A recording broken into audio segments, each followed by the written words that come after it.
먼저 간단한 소개 부탁드립니다. 카이스트 멤버분들 중에는 예전부터 기억하시는 분들도 계실 것 같은데요. 대학교 시절부터 지금까지 어떤 커리어를 길걸어 오셨는지, 그리고 현재 어떤 일을 하고 계시는지도 소개 부탁드립니다. 네, 안녕하세요. 이렇게 영상으로 찾아뵙는 거는 처음인 것 같네요. 저는 박현병이라고 하고, 현재 스타트업에서는 머신러닝 엔지니어로 일을 하고 있습니다. 저는 물리학과 졸업을 시작으로 이제 창업의 길을 잠깐 걸어갔다가 이제 2, 3년 뒤에는 인공지능 알파고의 시작을 알파고 시작을 기점으로 인공지능을 공부하기 시작하면서 개발자의 길로 전환을 했던 것 같아요. 그러면서 이제 사실이라고 하는 그 해외 실리콘밸리의 대안학교에서는 개발 공부를 했었고, 이제 한국에 돌아와서 이제 개발자로서 이제 첫 취직을 출발을 해서 지금까지 꾸준하게 인공지능의 분야에서 AI 리서치 엔지니어로서 출발해서 모델링이라고 하는 인공지능 성능을 올리는 일도 했고, 그 다음에 지금은 이제 조금은 더 서비스 쪽에 관여를 하고 있는데, 이제 마지막으로 지금은 머신러닝 엔지니어라고 하는 그런 포지션에서 그 업무를 지금 하고 있는 것 같습니다. 예전부터 AI와 머신러닝 관련 발표와 활동을 꾸준히 계속 해오셨는데요. 처음 AI 분야에 관심을 가지게 된 계기와 특히 양자 머신러닝 같은 어려운 주제까지 파고들게 된 이유가 궁금합니다. 당시 어떤 문제의식이나 흥미가 있었나요? 저는 문제의식이나 흥미를 통해서 움직였는지는 사실 잘 모르겠긴 해요. 하지만 분명한 거는 이제 2027년도 알파고 때 이제 바둑을 되게 어려운 문제를 해결을 했잖아요. 그때 이제 인공지능의 가능성을 좀 느꼈던 것 같아요. 그리고 아마 저뿐만 아니라 그때 많은 분들이 인공지능이라는 분야를 되게 많이 시작하시게 되셨거든요. 그때 당시만 하더라도 그렇게 많은 자료가 없었고, 그리고 인공지능이라고 하면은 되게 SF에 나올 것 같은 그런 되게 매력적인 용어잖아요. 그렇기 때문에 저 역시 그런 SF나 이런 되게 좀 초현실적인이라고 얘기하기엔 좀 잘못된 단어일 수 있지만, 좀 다음 세대의 어떤 차세대의 무언가라는 것에 되게 강하게 끌리는 사람이에요. 그래서 이 인공지능이란 단어 자체의 매료가 됐었고, 그리고 실제로 바둑 같은 앞으로 해결하기 위해서는 10년에서 20년 정도가 걸리는 그런 어려운 문제들을 이제 쉽게 해결하는 그 가능성 때문에 조금 매료가 돼서 공부를 시작하게 됐던 것 같아요. 생각해보면은 이제 양자 컴퓨팅도 같은 맥락이고요. 되게 어떻게 보면 SF에 나올 것 같은 그런 관련된 분야를 매우 좋아하는 사람이고, 그리고 또 그게 매우 어렵다는 생각이 들 때 매우 강한 흥미를 느끼거든요. 그러다 보니까 어떤 특정한 이유라기보다도 그냥 제가 가지는 어떤 가슴이 시키는 대로, 그리고 또한 시장이 흘러가는 대로 자연스럽게 따라가다 보니까 그 방향으로 이제 진행하게 됐던 것 같습니다. 커리어 흐름을 보면 연구, 스타트업, 교육, 멘토링까지 굉장한 다양한 경험을 하신 것 같습니다. 이렇게 여러 환경을 보니 각각 어떤 차이가 있었고, 개발자 혹은 AI 엔지니어로서 가장 많이 성장했던 시기는 언제였나요? 역시 가장 많이 성장했던 시기는 실제 기업에서 현업자로서 근무하기 시작하면서부터였던 것 같아요.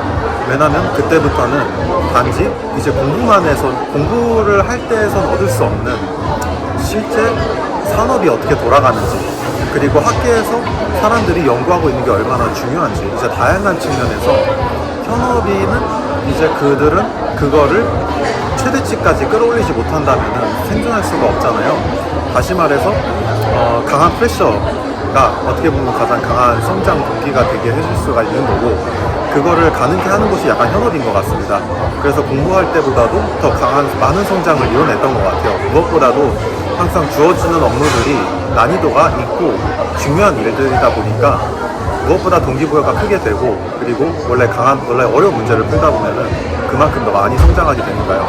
그리고 말씀해 주셨다시피 이제 스타트업, 이제 교육 쪽, 지금 말씀해 주신 게 뭔가 되게 많은 부분들이 있었던 것 같은데, 크게 보면은 현업자로서는 모델러라고 하는 인공지능의 성능을 올리는 일에 집중을 했었고, 교육 쪽에서는 이제 제가 알고 있는 지식을 더 쉽게 전달하는 일을 했었습니다. 그래서 차이가 있다고 한다면은, 한쪽에서는 어려운 과제를 푸는데 집중을 했었고, 한쪽에서는 제가 그동안 그 어려운 과제를 풀면서 쌓아왔던 그런 여러 가지 노하우들을 더 쉽게 가공해서 더 전달하는 데 포커싱이 맞춰져 있었던 것 같아요. 둘은 매우 다른 성질의 이야기인 것 같아요. 하나는 문제풀이, 하나는 쉽게 전달을 하는 건데, 개인적으로는 이제 그냥 자연스럽게 제가 경험했던 것들을 말씀을 드리자면은, 교육 쪽에서는 이제 사람들이 제가 알고 있던 것들이 무엇이었는지를 이제 다시 한번 되짚어 볼 수밖에 없거든요. 그리고 무언가를 전달을 하기 위해서는 자기가 정말로 정확하게 이해했는지를 다시 한번 검증을 해야 돼요. 그러다 보니까 다른 의미에서 큰 성장을 하게 해줬던 시기인 것 같기도 합니다. 그래서 어떠한 뚜렷한 목적 의식을 가지고 사실 이렇게 다양한 업무들을 해왔던 건 아니에요. 그냥 그때그때 제게 주어진 일이 있을 때 제가 그걸 할 수 있는 기회가 주어졌다. 그러면 저는 가능한 폭넓은 경험을 하는 걸 매우 제 삶에서 추구하기 때문에, 그냥 단순히 내가 이 하나에서 그냥 모델링을 하기 때문에 모델링만 한다라기보다도, 뭔가 지금 나는 개발 일을 하고 있지만 디자인을 할 수 있다. 그럼 전 또 그 디자인 일을 하러 가는 스타일이거든요. 그냥 제 사람이 원래 본질적으로 가진 특성이고, 그렇기 때문에 이런 다양한 일들을 했던 것 같고, 그 어느 일 하나에서도 되게 의미가 없었던 건 없는 것 같습니다. 모두가 다 크게 성장을 해주게 했던 것 같고, 그 중에서 역시 그 다른 동료들하고 같이 이제 함께 성장하는 경험은 이 가장 큰 성장을 이뤄냈던 것 같아요. 그래서 가장 현업에서 일할 때 가장 큰 성장이 이뤄내지 않았나 생각이 드는 것 같습니다. 특히 업스테이지 AI에서 일하시던 시기가 인상적입니다. 아직 지금처럼 크게 알려지기 전부터 합류하셨는데, 당시 어떤 가능성을 보고 선택하셨나요? 그리고 빠르게 성장하는 AI 스타트업 안에서 직접 경험한 분위기와 속도감은 어땠는지도 궁금합니다. 일단 업스테이지 AI는 제가 이제 합류하던 시기가 그때 당시에도 지금처럼 많이 알려지진 않았지만은 AI 업계에서는 꽤 떠오르는 라이징 스타였거든요. 드림팀이라고 많이 불렸기 때문에 사실 꼭 모르는데 제가 찾아서 합류를 했다라기보다도 원래 그때 당시만 하더라도 꽤 유망하게 떠오르고 있는 스타트업이었습니다. 그래서 인공지능에서 일하는 사람이라고 하면은 누구나 합류하고 싶었던 마음이 들지 않았을까 싶은 생각이 있어요. 그래서 저도 역시 이제 합류를 하고 싶어 했고, 이제 인턴으로 시작해서 이제 꾸준하게 일을 했던 것 같아요. 그 업스테이지라는 회사에서 일을 했을 때 이제 그 분위기라고 하면은 속도가 꽤 빠릅니다. 피어 프레셔도 강한 편이고요. 무엇보다 풀고 있는 문제가 항상 어려운 문제들을 위주로 많이 풀어요. 그리고 그 푸는 데 있어서 긴 시간이 주어지는 게 아니라 짧은 시간 안에 임팩트를 내는 것을 주로 추구하기 때문에, 무엇보다 시장에서 살아남기 위해서는 인공지능 쪽은 특히나 글로벌 경쟁이라서 꽤나 프레셔가 강한 편이거든요. 그러다 보니 자연스럽게 그 인공지능 쪽에서 일하는 업스테이지도 그런 빠른 속도에 맞춰가지고 문제를 풀어낼 수밖에 없었고, 이게 생존과 특히 직결되는 문제다 보니까, 그러다 보니 사실 문화 자체는 꽤 프레셔가 심합니다. 많은 시간 동안, 긴 시간 동안 이제 꾸준하게, 어떻게 보면은 쉼 없이 계속 꾸준하게 문제를 해결을 끝없이 해나가야 되는 문화고요. 그리고 그거를 하지 못한다면은 사실 해내야지만 이제 생존할 수 있는 그런 환경이었던 거죠. 한편으로는 세계 여러 나라 여행하면서 원격으로 일하셨던 경험도 굉장히 흥미로운데요. 실제로 일과 여행을 병행하는 삶은 어떠셨나요? 자유로운 장점도 있었을 것 같고, 반대로 루틴 관리나 집중력 유지 같은 현실적인 어려움도 있었을 것 같습니다. 네. 워케이션이라고 하는데요. 저의 경우에는 이제 여행을 다니는 걸 워낙 좋아하고 잘 맞다 보니까 이런 워케이션이 되게 잘 맞았던 것 같아요. 말씀해 주셨던 어려움도 많고 즐거운 점도 한가득인 것 같아요.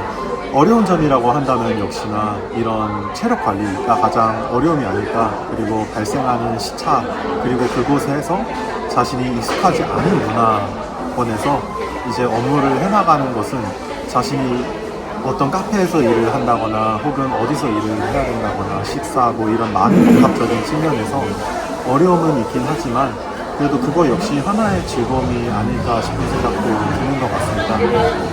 그런 로케이션의 경우에는 사실 자신만의 루틴을 잡게 되면은 그 루틴대로 활동하기가 계속 로케이션을 하면 되기 때문에 생각보다 큰 어려움이 따라가지 않는다고 생각을 해요. 자신이 정말 뭐 치안이 정말 안 좋은 곳에 가서 일을 한다거나 그러지 않는 이상은요. 그래서 저는 먼저 가장 어려운 점이라고 한다면은 역시 그 앞서 말씀드렸던 체력 문제입니다. 이동을 해야 되고 그리고 새로운 환경에 적응을 해야 되기 때문에 계속 끊임없이 자신이 일반적으로는 업무를 끝나고 나서 쉬잖아요. 그 쉬면서 좀 리프레시도 하고 사람도 만나고 할 수 있는데 이제 워케이션을 가게 되면은 아무래도 만날 사람이 없다는 것 그리고 자신이 지금 막 도착한 이곳에 대한 판단을 해야 된다는 것 때문에 사실 정신적으로 혹은 육체적으로도 쉴 수 없이 끊임없이 나아가야 된다는 점이 가장 큰 어려움이 아닐까 싶어요. 하지만 이 루틴이 막상 사이클로 잡히게 되면 생각보다 적응이 잘 되고 그리고 일에 대해서는 자신이 일을 할 수 있는 그 장소가 있는 나라로 보통 이동을 하면 되기 때문에 생각보다 큰 어려움은 없었던 것 같습니다. 무엇보다 저는 일을 할 수 있는 그런 워케이션에서 많이 활용하는 그 공동 오피스, 위워크나 이런 특히 해외에서는 레기스라고 하는 장소를 많이 이용했었는데요. 리지스라고도 하고 그 장소에서 일을 하다 보니까 큰 어려움은 없었던 것 같고 그리고 또 장점도 많은 것 같아요.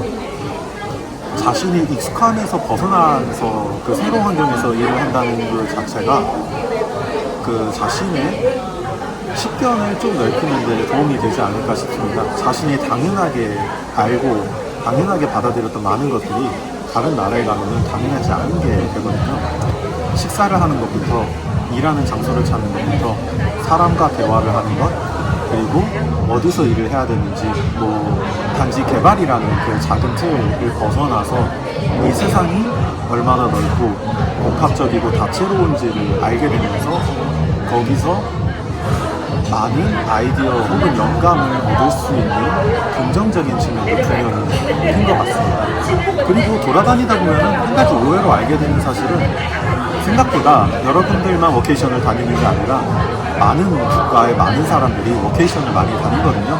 그 사람들과 만나면서 쌓을 수 있는 네트워크 역시 추후에는 소중한 자산이 되는 것 같습니다. 평상시 같으면 절대 쌓을 수 없었던 각지 각국의 세계의 개발자들을 만나면서 그 사람들이 제가 연락을 할 수 있는 네트워킹 풀 안에 들어가게 되고 그러고 또 다양한 아이디어 그리고 생각지도 못했던 다양한 제품들 이런 측면들이 어떻게 보면은 약간의 체력적인 그런 소모는 있을지 모르겠지만 그 만만치 않게 자신의 개발자로서 커리어를 쌓아가는 동안 얻을 수 있는 인적과 그런 경험론적인 측면에서 그 이상의 가치를 얻어질 수 있다고 저는 생각을 하는 것 같아요. AI 분야는 워낙 빠르게 변하다 보니 많은 개발자들이 지금 무엇을 공부해야 할지 모르겠다는 고민을 많이 합니다. 현업 AI 엔지니어 입장에서 지금 가장 중요하게 봐야 하는 역량은 무엇이라고 생각하시나요? 단순 모델 사용 능력 외에도 꼭 필요한 부분이 있다면요?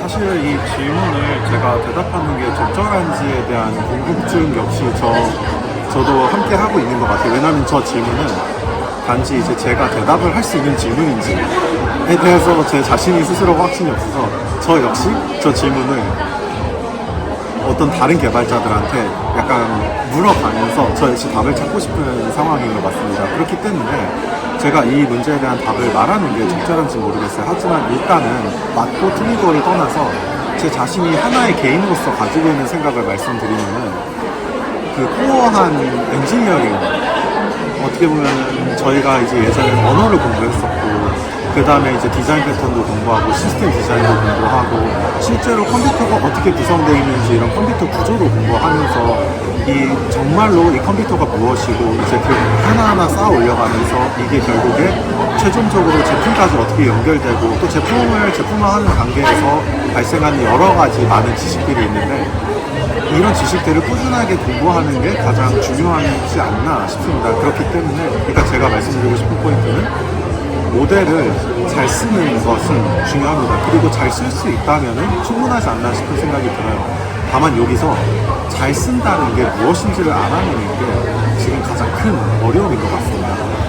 모델을 쓰는 거는 쉬운데 잘 쓴다는 것 자체가 기본적으로 자신이 어떻게 써야 될지에 대한 방향성이 명확하다는 의미거든요.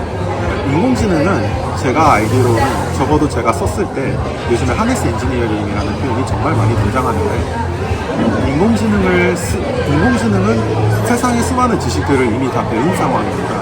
그리고 앞으로 더 똑똑해질 예정이고요. 그런데 이 인공지능이 이제 되게 많은 일들을 할 수 있어요. 수많은 가능성이 있고요. 다만 이 인공지능을 저희가 원하는 방향으로 일하게 만들 수 있는가? 그러니까 인공지능은 그냥 사용하게 시키면은 단지 가장 평균적인, 범용적인 사용법에 맞춰가지고 저희의 업무를 해내게 돼요. 하지만 저희의 업무 스타일에 맞춰가지고 인공지능이 자신의 입맛에 맞춰서 자신이 일하는 기업의 환경에 맞춰가지고 어떻게 보면 그런 편향을 주입해서 일하게 만드는 게 하네스라고 저는 이해를 하고 있거든요. 그렇다면은 여기서 단순히 인공지능을 사용하는 게 아니라 더 잘 사용한다는 것은 더 좋은 하네스를 구축한다는 의미도 있거든요.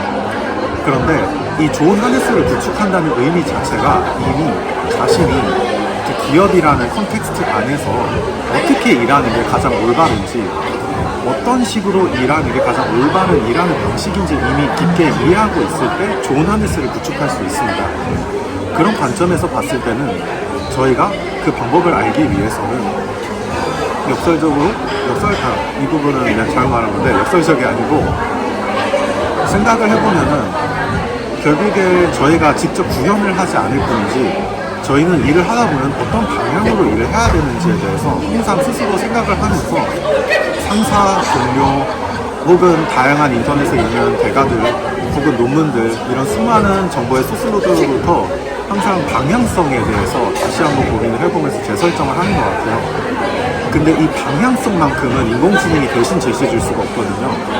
그리고 이 방향성을 잘 잡는 게 곧 가장 중요한 인공지능 활용법이라고 생각합니다. 근데 다만 이 방향성을 이해하기 위해서는 저희가 실제로 엔지니어링 레벨에서의 그런 코어한 지식들, 깊이 있는 지식을 이해하고 있어야 돼요. 시스템 레벨에서부터 그냥 단순한 컴포넌트 하나에 이르기까지. 그렇기 때문에 저희는 계속 그런 코어한 지식들을 끊임없이 공부를 해야 된다고 저는 생각을 하고 있고, 그리고 물론 인공지능을 잘 활용하는 이런 도구로서의 활용법 역시 저희가 계속 공부를 해야 되죠. 근데 다만 제가 어쨌든 생각을 해보면은 가장 중요한 것은 결국에 무엇을 해야 하는지 이해하는 것이고, 그 무엇을 해야 하는지 이해한다는 것은 저희가 기존에 해왔던 그 공부들, 인공지능 이전에 저희가 이제 구현을 위해서 해왔던 공부들을 제외한 의사결정이라는 걸 내리는, 좋은 의사결정을 내리기 위해 필요한 모든 사전 지식들을 쌓아가는 것이라고 생각을 하고 있어요. 그것만큼은 인공지능이 대신 대답을 해줄 수 없는 부분이라고 생각을 해요. 왜냐면은 정답이 없기 때문에 그래요. 왜냐면은 저희가 수많은 방법론을 배우지만은 어떤 문제를 푸느냐에 따라서 그 좋고 나쁜 방법론이 그때그때 다 달라요. 그렇기 때문에 아직 인공지능이 그냥 단순히 배운 것만으로는, 그냥 단순히 활용하는 것만으로는 그때그때 가장 최적화된 좋은 정답을 알려줄 수는 없어요. 실행은 대신해 줄 수 있지만 무엇이 가장 올바른지에 대한 정답은 말해줄 수 없다는 거죠. 그거를 말해주기 위해서 수많은 이제 개발자들이 이제 이걸 인공지능을 더 훈련을 시키면서 그 방향으로 유도를 하고 있지만, 어느 순간에 그게 필요 없어지는 순간이 올 수도 있지만 지금 당장만큼은 그 방향성은 저희가 잡아놔야, 그러니까 방향성이라고 하면은 그 의사결정을 위한 사전 지식들, 그 수많은 배경 지식들과 그 돌아가는 상황을 이해하고 있는 그런 경험에서 나오는 그런 직감 혹은 다양한 의사결정을 뒷받침하는 이론적인 측면들은 아직까지는 인공지능이 대신해줄 수는 없다고 생각을 하고 있어서 사실 좋은 대답이 되는지 모르겠네요. 이 부분은 저도 생각 정리가 좀 필요한 부분이라 저도 말하면서도 지속적으로 이게 맞는 말인가 좀 깊은 고민이 좀 생기는 것 같긴 해요. 또 하나 인상적인 부분은 멘토링 경험입니다. 네이버 커넥트 파운데이션에서 부트캠프 멘토도 하셨는데요. 좋은 멘토와 좋은 개발자의 공통점은 무엇이라고 생각하시나요? 네. 이게 좋으면서도 어려운 질문이라고 생각을 하는데요. 그 좋은 멘토와 좋은 개발자의 차이점. 사실 제가 둘 다 좋은이라는 표현을 쓰기엔 적절치 않은 사람이라 제가 대답을 해도 될지 모르겠는데, 근데 일단 저 질문을 듣고 가만히 생각을 해봤거든요. 지금 가만히 생각을 해보니까 가장 중요한 거는 바로 지식의 전달의 측면에 있는 것 같습니다. 결국에 좋은 개발자라고 하면은 기업이 원하는 제품을 올바른 시간 안에 고객이 원하는 형태로 제공하는 데 있다고도 생각을 하지만, 또 다른 좋은 개발자의 특징이라고 하면은 자신이 알고 있는 지식을 잘 전달하는 데 있다고도 생각이 들어요. 자신이 알고 있는 거를 단순히 자신 안에서 끝나는 게 아니라 다른 사람들도 쉽게 이해할 수 있게 해주고, 그리고 그 지식을 심지어 테크블로그 혹은 다양한 강연 활동을 통해서 전달하는 좋은 개발자들이 그 지식을 전달한다는 측면에서 되게 좋은이라는 표현을 쓸 수 있지 않을까 생각이 드는 것 같아요. 그 측면에서 멘토와 겹치는 부분이라고 한다면은 단지 지식을 자신이 아는 형태가 아니라, 자신만 아는 게 아니라 남들이 이해하기 쉬운 형태로 더 기업이나 혹은 다른 사람들에게 자신이 알고 있는 거를 더 전파함으로써 단지 자신뿐만 아니라 이런 집단의 차원에서 모두의 성장을 같이 이끌어갈 수 있는 그런 특징이 공통점이 아닐까 싶은 생각이 드는 것 같아요. 이런 지식의 공유라는 게 점점 인공지능이 발달함에 따라 가지고 중요해진 것 같다는 생각이 들고 있습니다. 무엇보다 지금 요즘 같은 경우에는 이제 지금 제가 일하고 있는 곳에서도 가장 이 문제에 대해서 깊은 고민을 하고 있지만은, 예전에는 이제 좋은 개발자, 좋은 멘토, 그리고 더 나아가서 사람이 더 좋은 개발자로 성장하기 위해서는 다른 개발자들과 함께 관계를 이뤄나가면서 지식을 전수받아야 되거든요. 어떤 기업에 들어가게 되면은 주니어는 시니어로부터 어려운 과제를 부여받고 그 과제를 풀어나가고 자신의 그 진도를 검증받아가면서 성장이라는 그런 과정에 들어가게 됩니다. 하지만 인공지능이 나오기 시작하면서 약간은 다들 이제 개개인별로 각계 전투가 시작된 것 같아요. 다시 말해서 요즘처럼 사람이 사람과 함께 이제 다 함께 모여가지고 지식을 전수하면서 일하는 환경에서 각자가 어떤 에이전트 군단을 이끌어서 더 높은 퍼포먼스를 이끌어가는 형태로 지금 변화가 되고 있는 것 같거든요. 근데 다만 저희는 이제 다음 세대 개발자들을 위한 그런 손을 잡아가지고 그 위로 이끌어가는 단계가 지금 점점 많이 없어져 가고 있다라고 말씀드릴 수 있을 것 같아요. 그런 의미에서 이런 그 자기의 가진 지식을 전수하고 다른 개발자가 더 성장할 수 있게 도와주는 것이야말로 지금 인공지능 시대에서 점점 사라져가고 있는 저희가 가장 극복해야 되는 가장 중요한 요소가 아닐까 싶고요. 그리고 앞서 말씀하셨던 그 질문처럼 좋은 개발자하고 좋은 멘토의 가장 큰 공통점이 아닐까라는 생각은 듭니다. 카이타 멤버들 중에도 스타트업을 고민하거나 직접 만들고 싶어하는 분들이 많습니다. 직접 창업 경험도 있으셨는데 개발자가 스타트업을 경험해 보는 것은 어떤 의미가 있다고 보시나요? 그리고 창업을 생각하는 개발자들이 현실적으로 꼭 알아야 할 부분이 있다면 무엇인가요? 네, 창업을 이제 아주 약하게나마 체험을 해봤던 것 같아요. 그러면은 일단 첫 번째 질문에서는 이제 개발자가 창업을 하면서 이제 얻을 수 있는 어떤 의미가 있을지에 대한 질문이었던 것 같은데, 그 먼저 의미라고 한다면은 먼저 생각해봐야 될 게 창업하고 실제로 어떤 회사에 들어가서 일하는 것하고는 크게 어떤 다르다라고 얘기하기 힘들 것 같습니다. 결국에 둘 다 어떤 문제를 풀어나가는 과정이라는 그 틀 안에서는 같다고 저는 생각을 해요. 단지 자신이 이제 책임질 범위가 어느 정도로 넓어지는지와 자신이 그 문제를 해결하지 않으면은 그 생존 부분에 대한 책임이 자신에게 달려있다. 그렇기 때문에 그 문제를 풀어나가는 데 있어서 자신에게 훨씬 더 막중한 책임이 뒤따라오기 때문에 그 책임감이 매우 크다 라는 정도의 차이가 있지 않나 싶어요. 그 문제를 푸는다는 그런 측면에서는 창업과 취업 모두 다 동일하다고 생각을 합니다. 그런데 창업을 함에 있어가지고 저는 얻을 수 있는 좋은 점이 있다고 한다면 실질적으로 되게 폭넓은 경험을 할 수 있다는 거예요. 단지 개발이라는 그런 틀 안에 갇힌 게 아니라 개발을 넘어서서 실제 자신이 하고 있는 일이 비즈니스적으로 어떠한 의미를 가지는지를 알 수가 있다는 점이 가장 의의가 있지 않나 싶어요. 저희는 결국에 같은 개발을 한다고 하더라도 그 개발이 수단이라고 봐야 되거든요. 그 목표라고 볼 수는 없어요. 개발은 그 목표를 이루기 위한 수단이고, 그렇기 때문에 목표가 무엇인지를 더 가슴 깊이 와닿는 수준으로 이해를 하고 그거에 맞춰서 개발을 하는 것과 그냥 단순히 자신에게 어떠한 업무가 할당됐기 때문에 개발을 하는 거에는 큰 차이가 있다고 생각을 해요. 그래서 창업을 하게 된다면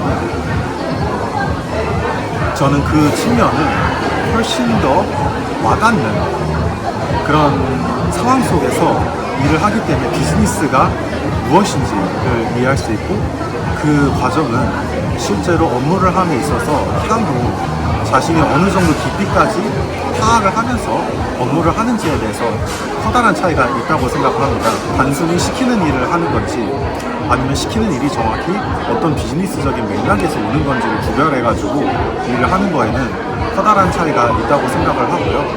그리고 결국에 취업을 하게 되면은 처음에 주니어 레벨에서 출발을 한다고 하더라도 결국에 시니어 혹은 그 이상으로 올라가기 위해서는 창업하고 크게 다를 바 없이 그런 비즈니스적인 맥락을 파악할 수밖에 없는 그런 입장이 되지 않을까 싶은 생각이 드는 것 같아요. 그래서 저는 이 창업을 해가지고 그걸 경험하는 거는 좋다고 생각을 합니다. 다만 현실적으로 알아야 될 부분이 있다고 한다면은, 제가 생각할 때 설령 창업을 한다고 하더라도 어떤 그 기업이 어떻게 돌아가는지에 대한 그런 그 조직 문화 혹은 개발 문화, 여러 가지 다양한 문화나 어떤 업무 프로세스에 대한 기본적인 그런 경험을 대기업이나 혹은 다른 창업하는 기업에 취직해가지고 경험하고 출발하는 게 더 좋지 않나 생각은 들어요. 왜냐면은 바닥부터 하나씩 쌓아 올려가면서 경험하는 것 역시 큰 의미가 있는 것 같지만은 대부분 그렇게 시작을 하게 되면 빠른 속도로 성장을 하기가 어려운 수밖에 없거든요. 왜냐면은 다른 사람들이 이미 배워가지고 바로 적용할 수 있는 부분을 자신이 직접 시행착오를 경험해 가면서 남들이 이제 바로 배우는 그런 기업 프로세스를 하나하나 처음부터 시행착오를 경험해가서 정착을 하게 된다면 자연스럽게 속도 측면에서 조금 불이익이 있지 않을까 싶은 생각이 듭니다. 그래서 저는 적어도 창업을 함에 있어서 단순히 아이디어가 좋다고 좋은 제품을 만들 수 있는 건 아니거든요. 좋은 아이디어도 물론 있어야 되고, 깊은 고객에 대한 이해, 그리고 좋은 창업 동료, 그리고 자신을 믿고 돈을 맡겨줄 투자자, 그리고 어떤 식으로 제품을 개발해 나갈지, 수많은 측면에서 창업과 취업은 뭔가 자신이 이제 개발자로 일해서 출발하는 것과 창업을 시작하는 거는 그 고민의 깊이가 완전히 달라지게 됩니다. 근데 이제 그런 깊이, 그런 고민들을 먼저 취업을 한 다음에 창업을 하게 되면 제 생각이지만은 조금 더 일정 부분 같이 일할 동료나 실제로 기업 프로세스에서 좋은 부분을 벤치마킹할 부분들에 대한 어떤 그 스캐폴딩이라고 해야 될까요? 어떠한 한국어로 뭐라고 해야 될지 좀 고민이 되는데 어떤 기반을 가지고 출발할 수 있는 것 같은데, 바로 창업을 하게 되면은 해결해야 될 문제가 한두 개가 아니라 정말 무수하게 많게 발생하게 됩니다. 그리고 자신이 아직 어떤 다른 사람들이 자신과 같이 일할 수 있는 강한 자신의 신뢰감을 주기가 힘들 수가 있거든요. 그러다 보니까 저는 이제 먼저 창업을 경험하는 건 매우 좋다. 하지만 그래도 가급적이면은 다른 사람들이 같이 출발하고 있는 그런 초기 스타트업에 합류하는 게 좋지 않을까 하는 조심스러운 제 생각을 먼저 전달드리는 거고요.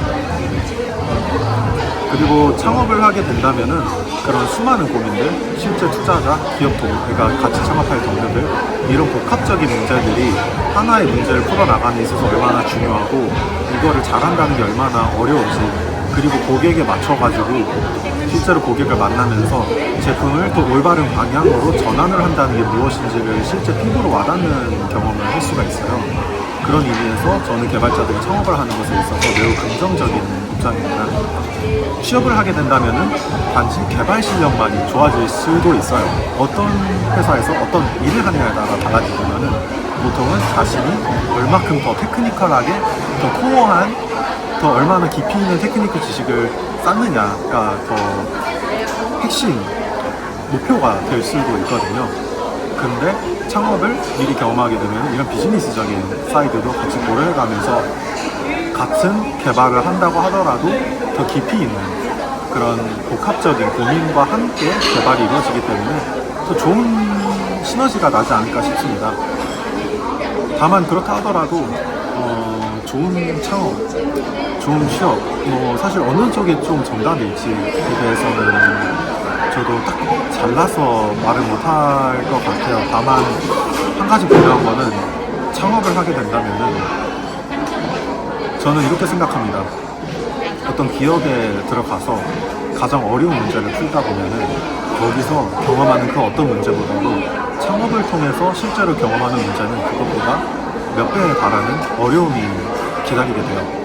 그렇기 때문에 먼저 취업을 해서 자신이 어떠한 사람인지, 자신이 어떠한 성향의 사람인지, 자신이 다른 사람의 내준 문제를 풀고 싶은지, 자신이 스스로 풀고 싶어하는 문제를 풀 때 가장 동기가 부여가 되는 사람인지, 혹은 자신이 개발을 할 때 있어서 어려운 문제를 좋아하는지, 혹은 복합적인 여러 가지 문제를 푸는 데 있어서 너무 어려울 때 과연 그거를 뚫고 나갈 수 있는 어떤 그립 같은 부분이 있는 사람인지, 먼저 이런 부분들에 대해서 좀 깊이 있는 고민을 하고 창업을 하는 것도 괜찮은 것 같습니다. 왜냐하면 실질적으로 그냥 창업을 바로 뛰어들게 되시면은 오래 못 갈 수 있는, 오래 못 가고 실제로 10년이 혹은 눈에 보이는 어떤 뚜렷한 성과 없이 몇 년에 걸친 시간을 어떻게 보면 커리어를 쌓지 못한 상태에서 진행이 될 수가 있기 때문에 그런 고독감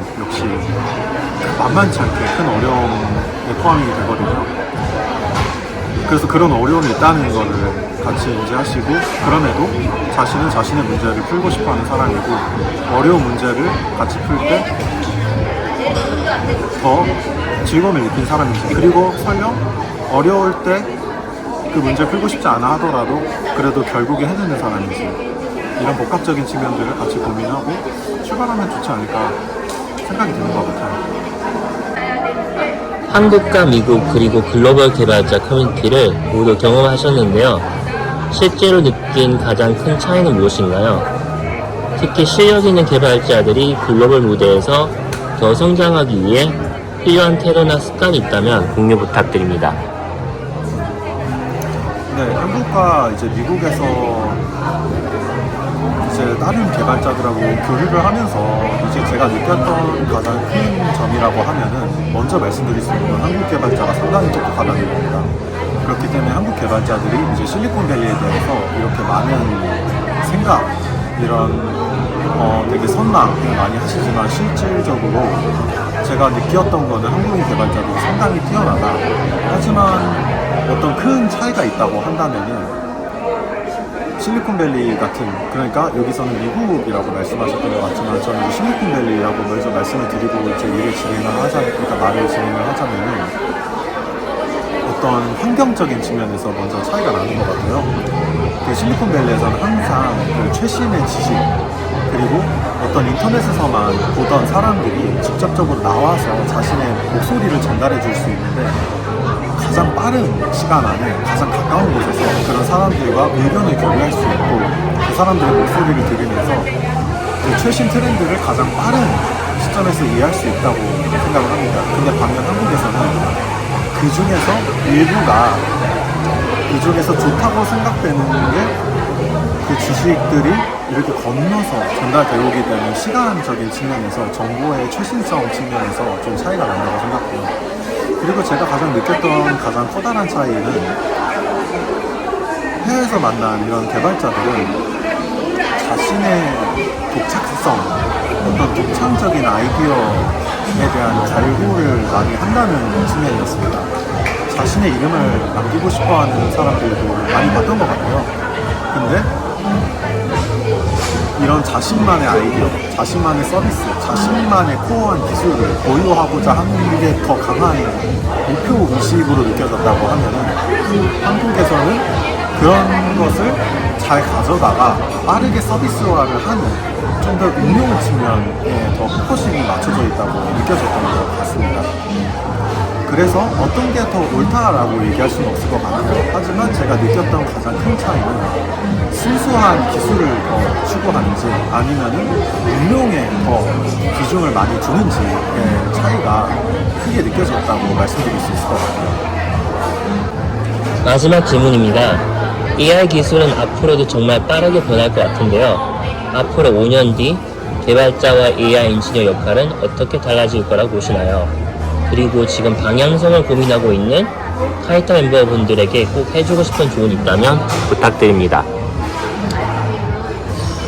먼저 이 질문은 역시 제가 다른 사람들한테 물어보고 답을 얻고 싶은 질문인 것 같아요. 저 역시 AI와 그러니까 인공지능과 사람의 그런 미래가 5년 뒤에 어떻게 변화할 거고 그 관계가 어떻게 될 것이냐에 대한 질문을 얻기 위해서 저도 많은 글을 읽는 것 같고, 그리고 아직까지 뚜렷한 답을 찾지는 못한 것 같습니다.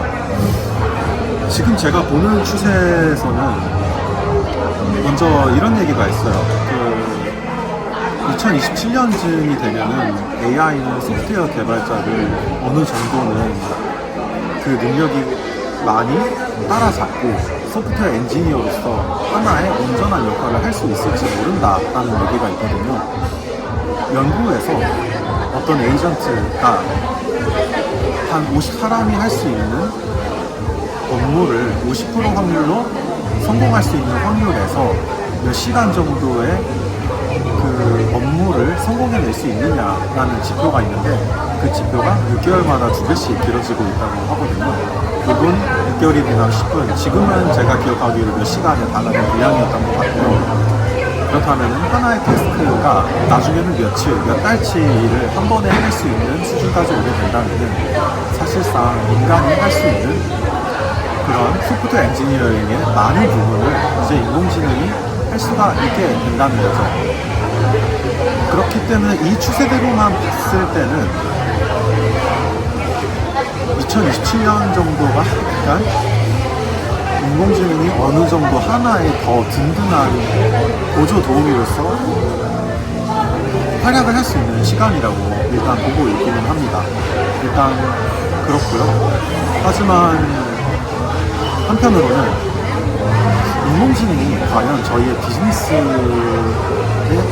해결하는 하나의 목표로서 과연 온전하게 처음부터 끝까지 믿고 맡길 수 있느냐라고 한다면은, 지금 인공지능이 할루시네이션 현상이 대표적으로 많은 사람들이 고민하는 문제인데, 예를 들자면은 인공지능이 하루에 딱 1% 정도의 오류만 발생한다고 치면은 그 인공지능이 한 달 동안 관리 없이 한 달을 일하게 한다면 그 오류가 누적이 된다면 이 전체적인 시스템에서 어느 정도의 오류를 누적으로 발생시킬 수 있을지도 중요한 요소가 아닐까 싶습니다. 그렇기 때문에 과연 저희가 온전히 인공지능이 발생하는 그런 오류를 감당할 수 있는 시스템을 만들 수 있는가.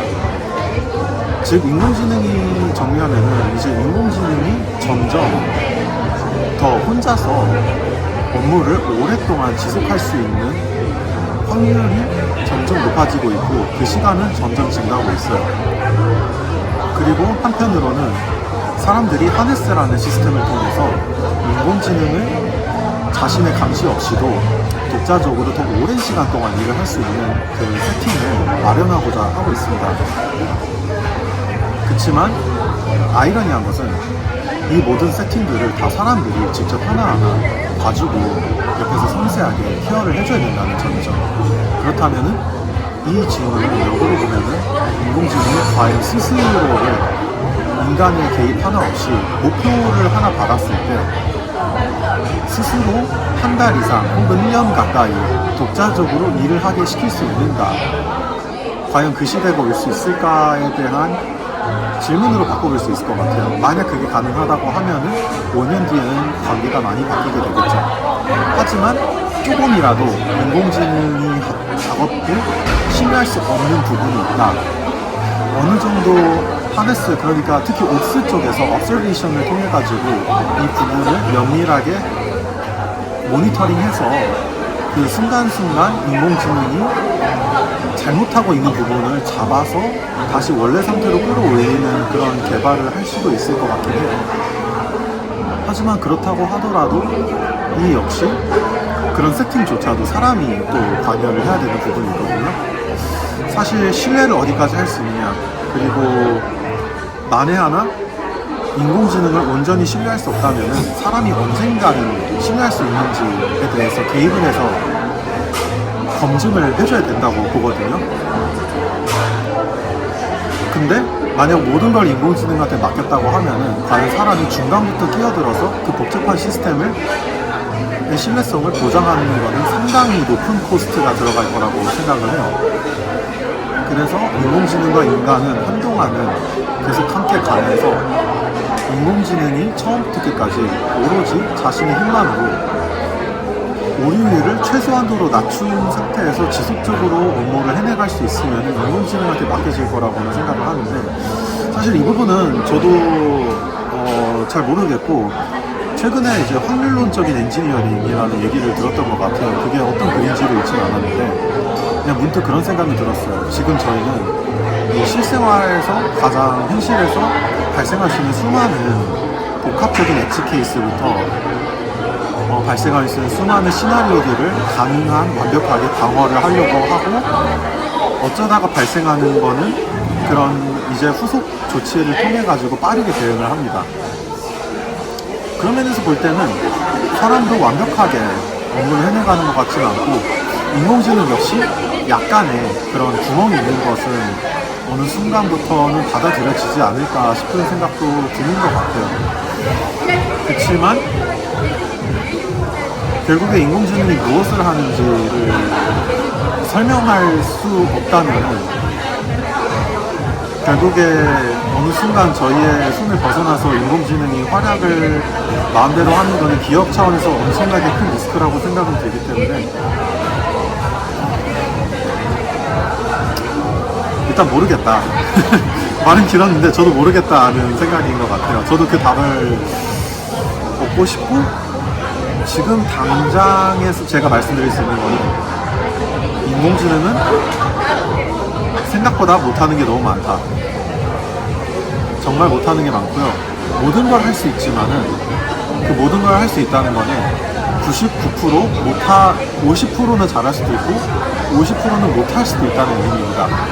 사람이 모든 거를 명확하게 통제를 하네스로 해가지고 가이드를 한다면 그 50% 확률을 99%까지 끌어올릴 수 있는 거고요. 올릴 수 없다면은 못하는 확률이 50%이기 때문에 그 부분이 더 부각될 수밖에 없는 상황이로 저는 적어도 사용하면서 제가 느꼈던 인공지능의 퍼포먼스는 생각보다 그 사용하는 사람에게 크게 달려있다.